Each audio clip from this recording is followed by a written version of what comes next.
آج جو یہ قرارداد پیش کی گئی پارلیمنٹ کے اندر، اس کے اوپر جو ہے پاکستان کی 13 جو ٹاپ کی جماعتیں ہیں ان میں سے جو ایوان کے اندر موجود ہے تقریباً سب کی ہی نمائندگی موجود ہے۔ اس وقت اگر ہم یہ دیکھیں کہ صبح یہ بل پیش کیا گیا اور بڑی کمال پھرتی سے رات تک اس کو پاس بھی کر لیا گیا، تو یہ اس وقت ہمارے پاس اس کی ایک ہسٹری کے اندر یہ ایک مثال رہ جائے گی کہ اگر انٹینٹ ہو پولیٹیکل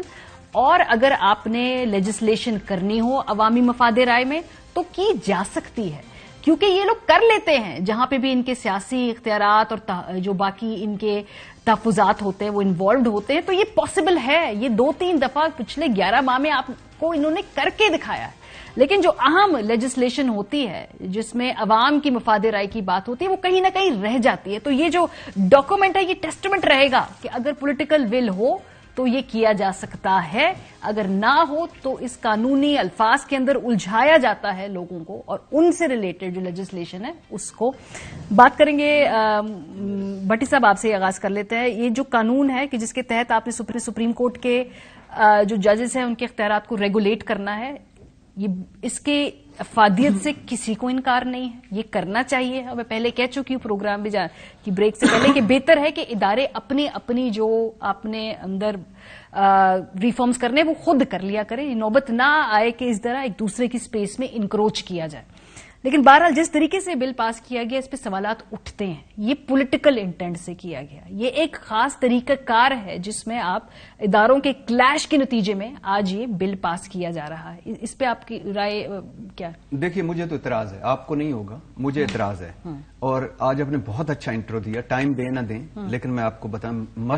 بہت اچھا انٹرو دیا۔ یہ باقی یہ جو آپ کہہ رہی تھی نا، جو جس پہ پسینہ بھی آیا ہوا تھا، آپ کو گرمی بھی لگ رہی تھی، یہ پارلیمنٹ یا یہ ایلیٹ کلب ہے، ایک یہ ایلیٹ جن جپا ہے۔ اس میں آپ جن چیزوں کو لا رہی تھی عوام اور ہمارے مسائل اور ملک کے مسائل وہ نہیں ہیں۔ اچھا مجھے کیوں اعتراض ہے، میں جلدی بتاتا ہوں، 6-7 پوائنٹ ہیں جلدی۔ نمبر 1 کہ یہ ادھوری اسمبلی ہے، اخلاقی برتری کے بغیر اسمبلی ہے، 170 ممبران والی سب سے بڑی جماعت اس سے باہر ہے۔ نمبر 2 یہ وہ اسمبلی ہے کہ جس نے ادھوری اسمبلی نے ای وی ایم ختم کیا، نیب ترامیم ختم کی، اوورسیز پاکستانی ووٹنگ اور از خود نوٹس۔ مجھے بتائیے اس میں عوام کے لیے کیا، ای وی ایم، نیب ترامیم، اوورسیز پاکستانی ووٹنگ اور از خود نوٹس، اور اپنے لیے کیا کیا، یہ سوال چھوڑے جا رہا ہوں۔ نمبر 3 ٹائمنگ بڑی امپورٹنٹ ہے اور بدنیتی اس میں شامل ہے۔ نمبر 4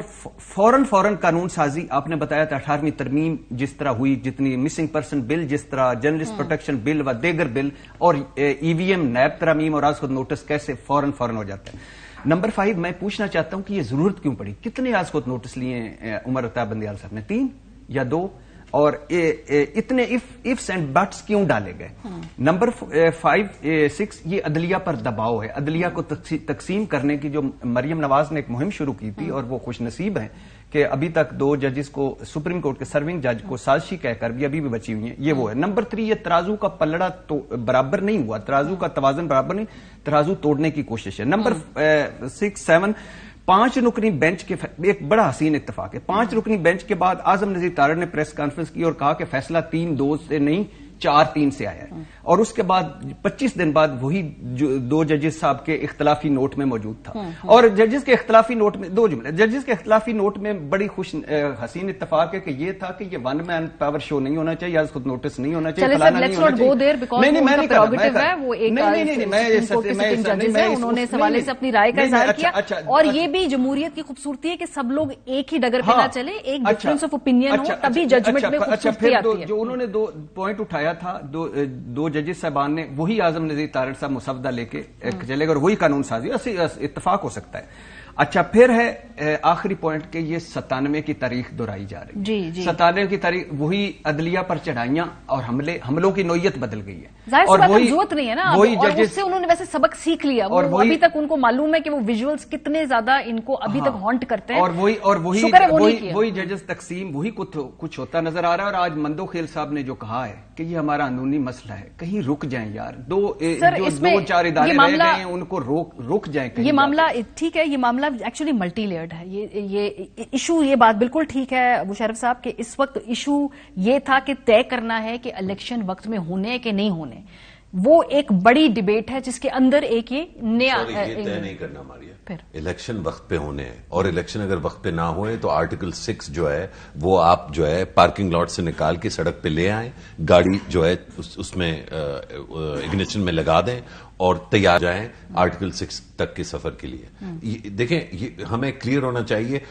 اس معاملے پہ تو کوئی سپیس نہیں ہے۔ جسٹس منصور علی شاہ کے ججمنٹ میں بھی واضح طور پہ یہ عیاں ہے کہ 90 ڈیز والا اور 60 اور 90 ڈیز والا جو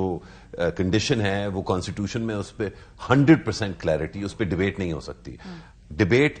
کن چیزوں پہ ہونی چاہیے اور کب سے ہونی چاہیے تھی؟ میرا خیال ہے جس دن 18ویں ترمیم آئی تھی اس کے ساتھ ساتھ ایک تسلسل کے ساتھ ڈبیٹ چلنی چاہیے تھی، لیکن اس دور میں ہم نے ایک مکمکہ جو ہے کیا، اور یہ مکمکے جس کو بہت سے لوگ اب گالی سمجھتے ہیں، یہ مکمکہ اسی جمہوریت کے حسن کا ایک اہم عنصر ہے جس سے مسئلے حل ہوتے ہیں۔ تو مکمکہ ایک وقت کے لیے ٹھیک تھا، لیکن وہ مکمکہ کیا ایک انفرادی طور پہ کیا گیا تھا یا اجتماعی طور پہ اداروں کے لیے اور ان کی ہم آہنگی کے لیے کیا گیا؟ اب اگر ہم پیچھے دیکھیں تو یہ لگتا ہے کہ وہ جماعت پی ایم ایل نون جس کا اتنا بڑا کنٹریبیوشن تھا انڈیپینڈنس آف جوڈیشیری میں، یہ بڑا آسان ہے نا کہ ہم 97 تک جائیں، کیونکہ ہم بار بار ریوائنڈ کرتے ہیں تو ہماری ریوائنڈ کی ٹیپ جو ہے وہ ڈائریکٹلی 97 پہ جاتی ہے، 2008 پہ نہیں رکتی۔ 2008 میں بھی کیا واقعی انڈیپینڈنس آف جوڈیشری ہی ان کا اصل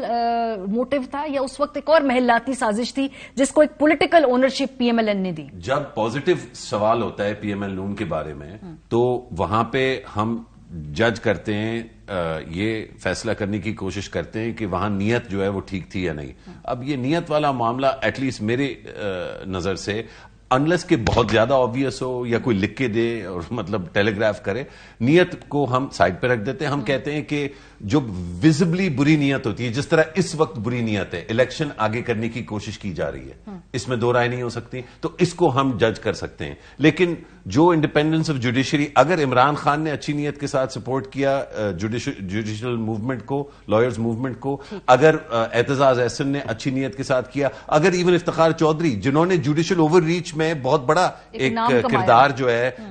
ادا کیا، اگر وہ نہ کرتے جو انہوں نے کیا، تو ثاقب نثار وہ نہ کرتے جو انہوں نے کیا۔ اور اس کے ساتھ ساتھ ثاقب نثار نے جو نئی چیز ایڈ کی کہ وہ سو موٹو تو ایسے جیسے کہ مونگ پھلی جو ہے وہ مطلب بانٹ رہے تھے، لیکن ساتھ انہوں نے کنٹیمپٹ آف کورٹ بھی شروع کر دیا۔ مجھے یاد ہے میں کس ڈر کے ساتھ ان کی تنقید کرتا تھا، اس میں 6 جملے میں مجھے تعریف کے لکھنے پڑتے تھے اور بیچ میں کہتا تھا سر پلیز یہ والی چیز نہ کریں، اتنے ایٹ لیسٹ میں اتنا ڈرا ہوا تھا۔